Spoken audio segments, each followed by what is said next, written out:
আপনাদের স্বাগত জানাই আমি আমার কথা শুনবার জন্য। 12ই ফেব্রুয়ারি নির্বাচন। আমি বলি আমার প্রেমে নির্বাচন নেই। শুনে অনেকে অনেক কথা বলেন, অনেক কটূক্তি করেন, কিন্তু আমি যেমনটা বলি যে আমি আসলেই নির্বাচন দেখি। আর নির্বাচন সেটা হলেও এটাকে কোনো নির্বাচন বলা যাবে না। অতীতের নির্বাচনের ধারাবাহিকতায় আরেকটা নির্বাচন হবে এবং একটা ইঞ্জিনিয়ার্ড ইলেকশন হবে। ফলাফল খুবই সারপ্রাইজিং হবে, যেটা হবার কথা সেটা হবে। এরপরেও নানাজন নানান কথা বলবেন, নানান প্রশ্ন তুলতে পারেন, কিন্তু রাজনীতি বিজ্ঞান, সমাজ বিজ্ঞান ঠিক অঙ্কের মতো 5+5 যোগ করলে 10 যেমন হয়, এখানে সেটা হয় না। আর হয় না বলেই বিএনপির মতো একটা বড় দল অভ্যুত্থানের পরে 3 মাসের মধ্যে নির্বাচন দিতে হবে বললো, তারপর সেখান থেকে সরে গিয়ে জুলাই অগাস্টের মধ্যে নির্বাচন সম্ভব বললো, তারপরে বললো ডিসেম্বরের মধ্যে নির্বাচন দিতে হবে 25-এর, একদিনও সারা যাবে না, এবং সেখান থেকে সরে গিয়ে ফেব্রুয়ারিতে তারা নির্বাচন করছে। আসেন জামায়াত ইসলামের কথা বলি। অনেক কথা তারা শুনিয়েছে। তারা বলেছে স্থানীয় সরকারের নির্বাচন আগে হতে হবে। তারা বলেছে পিআর ছাড়া নির্বাচন হবে না। ইসলামী আন্দোলন তো বলেই ছিল যে পিআর ছাড়া নির্বাচনই করতে দেবে না তারা। এনসিপি ওই একই কথা বলেছে। তারপরে বলেছে গণভোট আগে, জাতীয় সংসদ নির্বাচন পরে। একটা কথাও টেকে নেই, একটা কথাও তারা রক্ষা করতে পারে। সবই তারা যা চেয়েছে, যা বলেছে, তার উল্টোটা হয়েছে। এই যে এনসিপি জুলাই চার্টার, জুলাই ঘোষণায় এত কথাবার্তা বললো, জুলাই চার্টার স্বাক্ষর করেনি। এই পিআর এর কথা, স্থানীয় সরকার নির্বাচনের কথা, অনেক কথা তারা বলছে। সেখান থেকে সরে গিয়ে তারা এখন নির্বাচন করছে। জামাত সম্পর্কে এনসিপি প্রধান নাহিদ ইসলাম কত কথা বলছেন, এখন জামাতের সঙ্গে অ্যালায়েন্স করছেন। আওয়ামী লীগের তো এরকম অসংখ্য কথা বলা যাবে, ক্ষমতা ছাড়বেন না, কেউ তাদের সরাতে পারবে না, দেশের মানুষ তাদের সঙ্গে, শেখ মুজিবের মেয়ে পালিয়ে যায় না, পালিয়েও গেছেন, পতনও হচ্ছে। রাজনীতিটা এরকম। কিন্তু ওনারা বলছেন বলে কি ওনাদের মতো করেই আমি বলছি বা জাস্টিফাই করবার চেষ্টা করছি না। আমি রাজনীতির ছাত্র, রাজনীতি যতখানি বুঝি, তাতে আমার কাছে একটা পরিষ্কার, অনেক প্লেয়ার এখন অ্যাক্টিভ, দেশি বিদেশি। সরকারটা নিরপেক্ষ নয়, একটা নির্বাচন করবার সক্ষমতা তার নেই। আমি বরাবর বলে এসেছি। আসেন, ফেব্রুয়ারিতে নির্বাচন হচ্ছে, একই দিনে দুটো নির্বাচন, একটা গণভোট আর একটা জাতীয় সংসদ নির্বাচন। আমি ঢাকায় চলাফেরা করি, ঢাকার বাইরেও বিভিন্ন জেলা দিয়ে গত কয়েকদিনে ঘোরাফেরা করেছি। নির্বাচন বলতে যা বোঝায় আমি কোথাও সেটা দেখিনি। হ্যাঁ, বলতে পারেন বড় বড় দলের নেতারা বক্তৃতা করছেন, সমাবেশ করছেন, সামাজিক যোগাযোগ মাধ্যমে কিছুটা সরব লক্ষ্য করা যায়, এবং আগের মতো নির্বাচনী প্রচার প্রচারণা বেশ খানিকটা সীমিত করে এনেছে নির্বাচন কমিশন। তারপরেও তো কথা থাকে। আমি যেটা দেখি সেটা হচ্ছে গণভোট দেখি। সরকার এটা মোটামুটি প্রতিষ্ঠা করতে পেরেছে যে দেশে একটা গণভোট হবে, কিন্তু মানুষ বুঝতে পারছে না গণভোটটা আসলে কিসের গণভোট। আমি বিভিন্ন জায়গায় চলতে ফিরতে গণভোটের ব্যানার দেখলাম, ফেস্টুন দেখলাম, বিভিন্ন সরকারি অফিসে চলছে। পুরো সরকার গণভোটের হয়ে কাজ করছে, এবং কাজই করছে না, গণভোটের প্রচারণা শুধু চালাচ্ছে না, তারা হ্যাঁ ভোটের প্রচারণা চালাচ্ছে। এবং এই সরকারি প্রচারণা পত্রগুলোতে দেখা যায় সবার উপরে গণভোট 2026, নিচে সংসদ নির্বাচন। বোঝাই যায় গণভোটের গুরুত্বটাই তাদের কাছে প্রধান।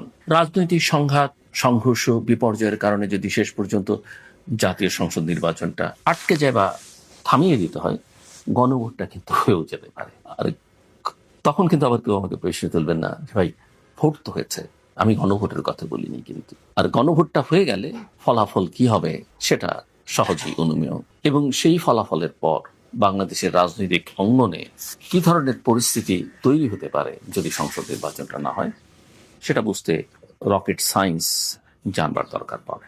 আর কোনো কারণে যদি নায়ের জয় হয় তাহলে তো মহাভূমিকম্প হবে। এখন প্রশ্ন হচ্ছে, এই যে একটা প্রচারণা, যদি না জয়যুক্ত হয় দেশটা ধ্বংস হয়ে যাবে। হ্যাঁ, গণভোটের বা জুলাই চার্টারের অনেক বিষয় নিয়ে আমি একমত। আমাদের সরকারের চেকস অ্যান্ড ব্যালেন্স থাকা দরকার, প্রতিষ্ঠানগুলোকে শক্তিশালী করা দরকার, রাজনৈতিক দলগুলোকে একটু নিয়ন্ত্রণে দরকার, এগুলো সব ঠিক আছে, কিন্তু এখনই এটা হতে হবে, এখনই না হলে মহাভারত অশুদ্ধ হয়ে যাবে। আমি এই বক্তব্যের সঙ্গে একেবারেই একমত। এই যে প্রফেসর ইউনূস যখন দায়িত্ব নিলেন, সবাই বললেন উনি ছাড়া আমাদের কোনো বিকল্প ছিল না, উনি চলে গেলে কি হবে দেশের। একটা দেশ, যে দেশ মুক্তিযুদ্ধের মধ্য দিয়ে জন্ম নিয়েছে, যে দেশ একাধিক অভ্যুত্থান করেছে, যে দেশের মানুষের অসীম অসীম আমি বলবো রেজিলিয়েন্স পাওয়া, যে দেশের জনসংখ্যার সিংহভাগ তরুণ, সেই দেশে একজন ব্যক্তি না থাকলে ধ্বংস হয়ে যাবে। এটা তো শেখ হাসিনার ক্ষেত্রে অনেকে মনে করেছেন। আওয়ামী লীগের অনেক নেতাকর্মী তো তাকে দেবতা তুল্য মনে করতেন, সংসদে দাঁড়িয়ে তারা বক্তৃতা করেছেন। আমার কথা নয়, উনি নাই, দেশ কি চলে গেছে? হ্যাঁ, অনেকে বলতে পারেন যে ওই অবস্থার থেকে খুব বেশি উন্নতি এরা করতে পারেনি, সেটাও স্বাভাবিক। কারণ রাষ্ট্র চালনার তো পলিটিক্যাল মাইন্ডের ইস্যু, এদের কোনো পলিটিক্যাল মাইন্ড। তো এই জায়গা থেকে আমি যেটা দেখি যে, এবং প্রফেসর ইউনূস গ্লোবাল আইকন, এই যে অনেক দিন ধরে আমি বলি যে তার যে ৩-০ তত্ত্ব, যে তত্ত্ব বিক্রি করে তিনি সারা পৃথিবী থেকে যথেষ্ট উপার্জন করেন, সেই তত্ত্বের বাস্তবায়ন কোথায়? আমি তো দেখি না। আমি একবারও শুনিনি, হয়তো বলেও থাকতে পারেন, তিনি ১৭-১৮ মাস ধরে দেশ চালাচ্ছেন, তার এই ৩-০ থিওরি তিনি ইমপ্লিমেন্ট করবেন, তার সোশ্যাল বিজনেস থিওরি তিনি ইমপ্লিমেন্ট করবেন। আমি তো সেরকম কোনো উদ্যোগ চেষ্টা দেখলাম না। এখন দেখলাম আমাদের টিআইবির নির্বাহী পরিচালক, অত্যন্ত শ্রদ্ধাভাজন, আমি ব্যক্তিগতভাবে তাকে অনেক শ্রদ্ধা করি, ডক্টর ইফতেখারুজ্জামানও সেটা বলেছেন ২ দিন আগে। সেই ৩-০ কোথায়? ৩-০-র ১-০ তো আমরা দেখি না। হ্যাঁ, অনেক শূন্য দেখি, ব্যর্থতার শূন্য। যেখানে তাকাই সেখানেই শূন্যতা, যেখানে তাকাই সেখানেই। অনেকে বলেন যে ভাই নির্বাচন দেখেন না, নির্বাচনের তো মাত্র আর ১৮ দিন, খুব পেছনে যাবার দরকার নেই, ২০০৭-এর দিকে তাকাই না কেন আমরা? মাত্র ১০ দিন আগে নির্বাচনটা বাতিল হয়ে যায়। অনেকে বলেন, যারা আমার মতো আশঙ্কা করেন, অনেকে মনে করেন, এবং তারা আবার মনে করেন ওটাই বোধহয় ঠিক হবে, যে ১২ তারিখ দুপুর ২টোর দিকে নির্বাচনটা পণ্ড হয়ে যাওয়া। আমি নির্বাচন পণ্ড চাই না, আমি নির্বাচনের পক্ষের মানুষ। কিন্তু অবশ্যই আমি কোনো ফার্সিক্যাল ইলেকশনের পক্ষে না, আমি কোনো ইঞ্জিনিয়ার্ড ইলেকশনের পক্ষে না, আমি কোনো ড্রামার পক্ষে না। যে মানুষ ভোটাধিকারের জন্য, ভোটের জন্য এতগুলো বছর সংগ্রাম করলো, একটা ভালো ভোটের জন্য একটা একপেশে ইলেকশন প্রত্যাখ্যান করলো, একটা আমির ইলেকশন প্রত্যাখ্যান করলো, একটা দিনের ভোট রাতে হয়ে যাওয়া প্রত্যাখ্যান করলো ঘৃণা ভরে, সেই মানুষ আরেকটা ভোটের নাটক দেখতে চাইবে না, আমি বিশ্বাস করি। এবং সেই নাটকীয় ভোট দিয়ে আসলে জনগণের কোনো কল্যাণ হয় না, দেশের কোনো কল্যাণ হয় না। যারা ক্ষমতায় যান তাদেরও শক্তি বৃদ্ধি হয় না, বরং দেশটাকে আরো অস্থিতিশীল করে তুলবার একটা পটভূমি তৈরি হয়। আমার মনে হয় সেটা আমাদের হতে দেওয়া উচিত নয়। অপশন কি? এরপরও বড় বড় রাজনৈতিক দল এখন যারা দৃশ্যমান, তারা মনে করছেন এটা নির্বাচন হয়ে গেলেই ভালো। অনেকেই আমাদের বিভিন্ন অনুষ্ঠানও বলেন কিছু একটা হয়ে যাক, কিন্তু মাথায় রাখতে হবে, আমি সারা দেশে বা বিভিন্ন ধর্মাবলম্বী মানুষের সঙ্গে কথা বলছি, হিন্দু, বৌদ্ধ, খ্রিস্টান, যারা নৃতাত্ত্বিক জনগোষ্ঠী আছে, লৈঙ্গিক বৈচিত্র্যের যারা মানুষ আছেন, তাদের সঙ্গে কথা বলছি। কেউ নিজেকে এই রাজনৈতিক অবস্থায় ব্যবস্থায় নিরাপদ মনে করছেন না। ভোটের সময় নিয়ে তারা শঙ্কিত। ভোট কেন্দ্রে গেলেও তাদের বিপদ, না গেলেও তাদের বিপদ। ভোট কেন্দ্রে গিয়ে বা না গিয়ে তার বাড়িঘর টিকে থাকবে কিনা, পরিবার নিরাপদে থাকবে কিনা, শঙ্কিত। একটা বড় রাজনৈতিক শক্তি নির্বাচনের বাইরে, তাদের অপরাধের কোনো সীমা নেই, তারা এটা ডিজার্ভ করে।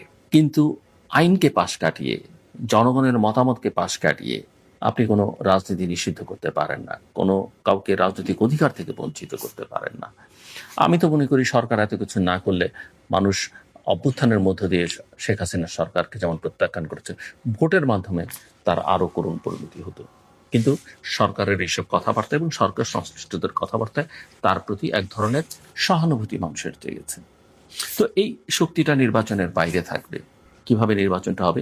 এবং বিএনপি এবং জামাত এখন যেইভাবে পরস্পরের বিরুদ্ধে অভিযোগ তুলছে, এবং জামাত তার ৭১-এর ভূমিকাকে পাশ কাটিয়ে যেভাবে তার উত্থানকে মানুষের সামনে নিয়ে আসবার চেষ্টা করছে, এবং সরকারি আশ্রয় প্রশ্রয়, সেটা বাংলাদেশের জন্য বড় অ্যালার্মিং আমি মনে করি। সব মিলিয়ে নির্বাচন পর্যন্ত যেতে বাংলাদেশকে কত রক্ত ছড়াতে হয়, কত কাঠখড় পোড়াতে হয়, সেটা দেখতে হচ্ছে, আমাদেরকে দেখতে হবে হয়তো, যদিও আমরা চাই না।